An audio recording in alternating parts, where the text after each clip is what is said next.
My purpose in coming through these letters. Having said all the above, and proceeding to dictate the rest of the letter, the recorder of my words began to question the likely public reception of this letter, because it seemed to her too pragmatic to appeal to people who were accustomed to picturing some magnificent power or being or utterly other which has given birth to the universe. Indeed, I have made numerous efforts to describe the immensity of the power out of which all things have come, but as I have said, it is impossible for me to describe in human terms the reality of the source of your being. Those spiritually evolved souls who have been lightly infused with divine consciousness report the experience to be utterly beautiful and glorious and entirely unforgettable, but still not fully describable in human terms. This mystical experience is possible when the frequencies of vibration of the mind are already raised and the entire consciousness is suffused with rays of divine consciousness. It is a condition that involves the feelings more than the intellect and brain cells. In this case, where I have to infuse my recorder's mind and brain cells with a description of the reality of your source of being, and she has to interpret the words. I have to take care not to interfere too forcefully with the frequencies of vibrations of consciousness in which my recorder's brain cells are working. There have been occasions when it was dangerous to proceed any further, and I have interrupted the working of her computer to break the contact. Before you begin to study, meditate and absorb the following pages. I want to make it clear to all who read these letters that my purpose in coming through them is, first and foremost, to dispel the myths which have surrounded my human persona and teachings. It is my intention that religious dogma and doctrines should eventually die a natural death, worldwide, as complete a death as the animal sacrifices in the Temple of Solomon. Secondly, I have also come to help the churches let go their archaic notions of God and sin.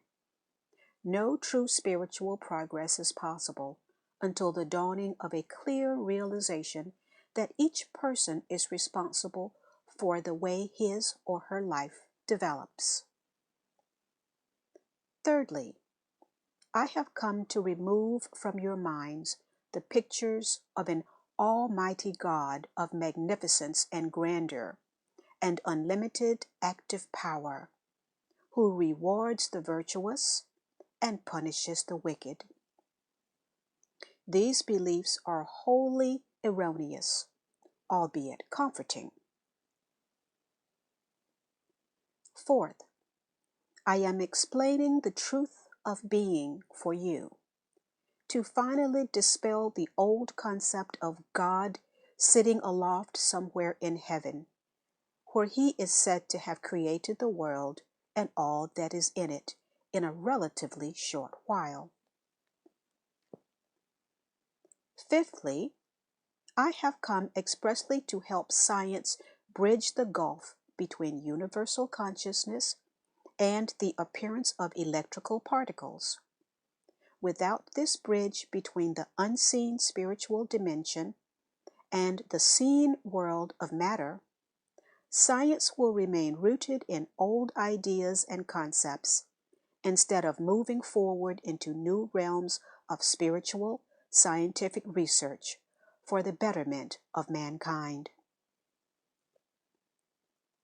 I have also come to show you the true nature of that which brought you into being, gave you individuality.